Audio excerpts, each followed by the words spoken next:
जय हिंद। आप देख रहे हैं एंटरटेनमेंट की बात लाइव टाइम्स के साथ। आज बात होगी स्वर कोकिला के बारे में। स्वर कोकिला का नाम सुनते ही लता मंगेशकर का चेहरा सामने आ ही जाता है, क्योंकि उनके अलावा ये खिताब भला किसे मिल सकता था। वो एक ऐसी कलाकार थी जिन्होंने अपने गाने से जवाहरलाल नेहरू को भी इमोशनल कर दिया था। जिन्होंने कभी किसी शादी या पार्टी में गाना नहीं गाया, वो लता मंगेशकर अपनी दिलकश आवाज़ से ऐसा जादू चलाती थीं कि बड़े बड़े लोग उनका गाना सुनने के लिए तरसते थे। 1973 में लता ने जिस खूबसूरती से अनामिका फिल्म का गाना बाहों में चले आ गाया, उनकी आवाज़ में उतनी ही कशिश 9 साल बाद प्रेम रोग के गाने ये गलियां ये चौबारा यहाँ आना ना दोबारा में फील हुई। ये कहना गलत नहीं है कि लता मंगेशकर की आवाज़ उम्र के साथ और जवां होती चली गई। खैर, अब सुरों की ये देवी हमारे बीच में नहीं रही, लेकिन उनकी आवाज़ हर पीढ़ी के लोगों को लुभाती रहेगी और उनके दिल को सुकून पहुंचाती रहेगी।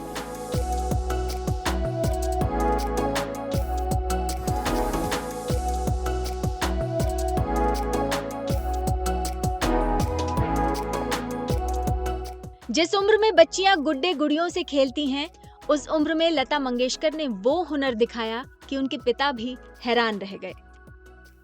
दरअसल लता के पिता मास्टर दीनानाथ मंगेशकर खुद एक बड़े गायक थे।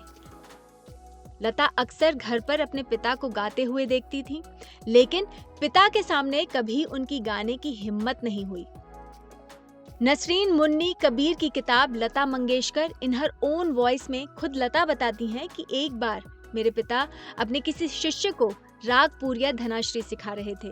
वो किसी वजह से थोड़ी देर के लिए कमरे से बाहर गए।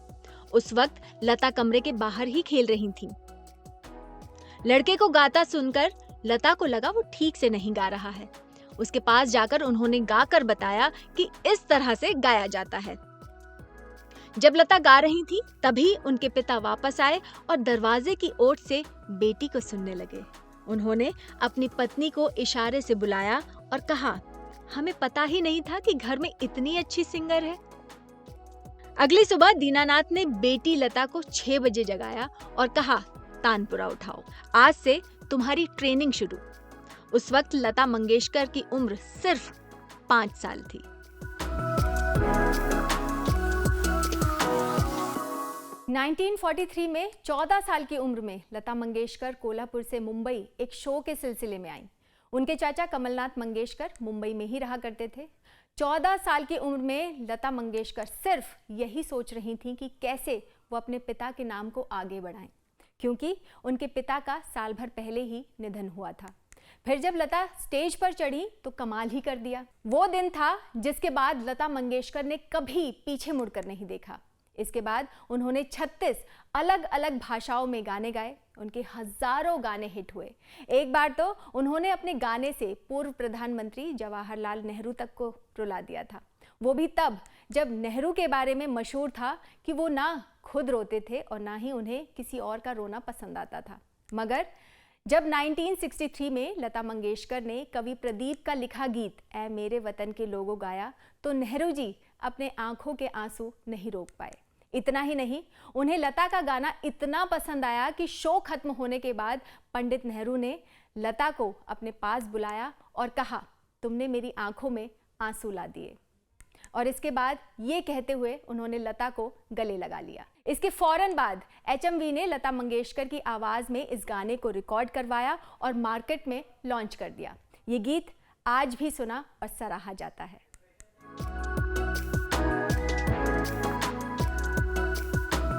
अट्ठाईस सितंबर 1929 को महाराष्ट्र में पैदा हुई लता मंगेशकर का असली नाम हेमा था, लेकिन इस नाम से उन्हें कोई नहीं जानता।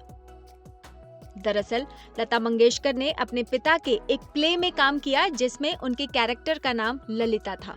तब से उनके जानने वाले उन्हें लता के नाम से बुलाने लगे, जिसके बाद उनका नाम ही लता पड़ गया।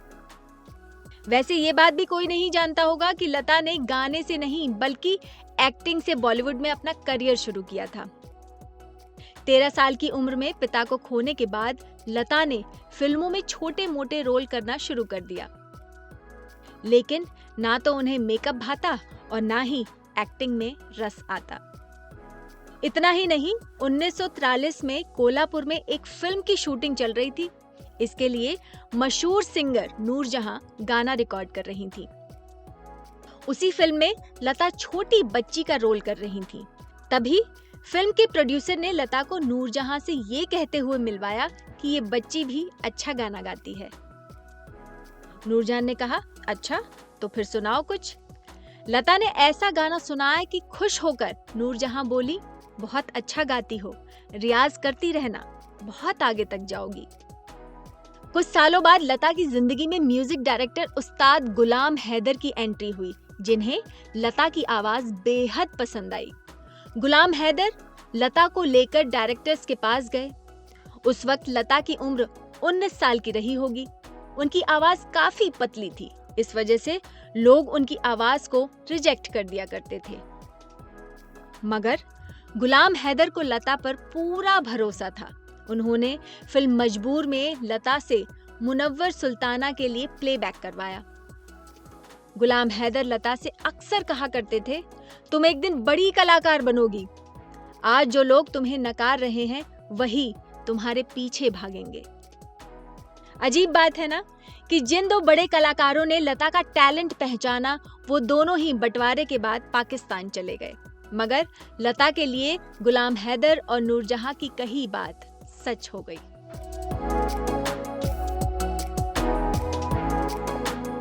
राइटर नसरीन मुन्नी कबीर ने अपनी किताब में लता मंगेशकर से जुड़ा एक और किस्सा शेयर किया जो काफ़ी हैरान करने वाला था। दरअसल 1962 में लता मंगेशकर लगभग 1 महीने तक बीमार रहीं। उस वक्त जब लता के पेट का एक्सरे करवाया गया तो पता चला कि उन्हें स्लो पॉइजन दिया गया है। लता के घर पर एक ही नौकर था जो खाना बनाता था, लेकिन लता की बीमारी के वक्त वो बिना बताए और बिना पैसे लिए कहीं चला गया। तब लता को एहसास हुआ कि उसे किसी ने उनके घर पर रखवाया था। वैसे भी कहा जाता था कि लता की वजह से बाकी फीमेल सिंगर्स को कभी उभरने का मौका नहीं मिला। हालांकि लता ने हमेशा ही इस बात से इनकार किया।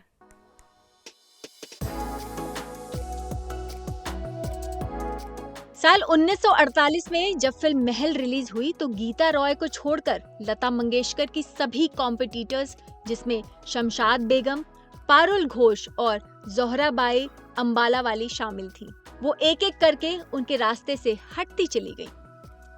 फिर जब लता मंगेशकर ने साल 1950 में आएगा आने वाला गाया तो गजब ही हो गया।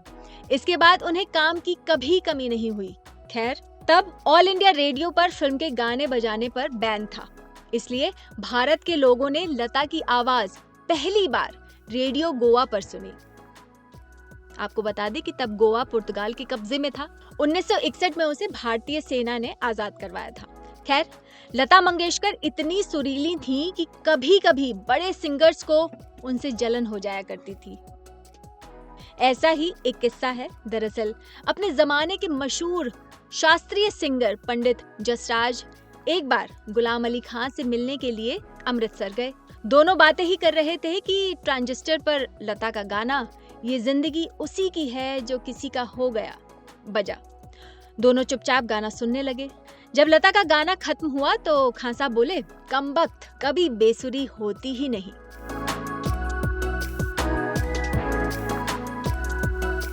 लता मंगेशकर किस तरह के गाने गाएंगी, इस बात का फैसला वो खुद करती थी।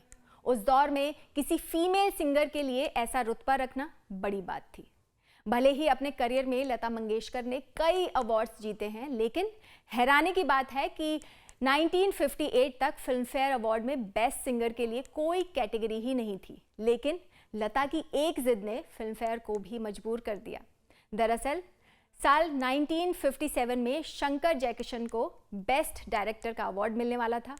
ऐसे में वो लता मंगेशकर के पास आए और समारोह में गाना गाने के लिए उन्होंने कहा, मगर लता ने फिल्म फेयर में गाने से ये कहकर इनकार कर दिया कि आपको अवार्ड मिल रहा है, मुझे नहीं।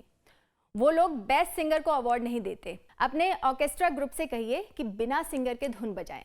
मैं फिल्म फेयर के लिए तब तक नहीं गाऊंगी जब तक हमें भी सम्मान नहीं दिया जाता। लता की जिद के आगे फिल्म फेयर को भी झुकना पड़ा, लेकिन इसमें 2 साल लग गए और 1959 में मेल और फीमेल सिंगर्स के लिए उन्होंने एक ही मगर कैटेगरी रखी। उस साल लता ने ही मधुमती फिल्म के गाने आजा रे परदेसी के लिए अवार्ड जीता था। फिर जब 2013 में इंडियन फिल्म इंडस्ट्री के 100 साल पूरे हुए, तब लता ने कहा था, अगर फिल्म इंडस्ट्री के 100 साल हैं तो इसमें 71 साल मेरे भी हैं। जाते जाते आपको ये भी बताते चलें कि आखिर लता मंगेशकर ने उम्र भर अकेले रहने का फैसला क्यों किया था। राइटर नसरीन मुन्नी की किताब लता मंगेशकर इन हर ओन वॉइस में लता बताती हैं कि जब मेरे पिता ने मेरी कुंडली देखी तो कहा, ये लड़की बहुत मशहूर होगी, पूरे परिवार का ध्यान रखेगी, लेकिन शादी नहीं करेगी। लता कहती हैं कि यही जिंदगी है, जन्म मरण और शादी पर किसी का बस नहीं चलता। अगर मैं शादी कर लेती तो मेरी जिंदगी अलग होती। वैसे मैंने अकेलापन कभी महसूस नहीं किया। लेकिन लता अपने फैंस को जरूर अकेला कर गई, मगर वो ऐसी कलाकार थीं जो मरकर भी अमर हो गई। आज के वीडियो में इतना ही। अच्छा लगा हो तो लाइक और शेयर कर दीजिएगा। बाकी देश और दुनिया से जुड़े रहने के लिए लाइव टाइम्स को सब्सक्राइब करना बिल्कुल मत भूलिएगा। जय हिंद।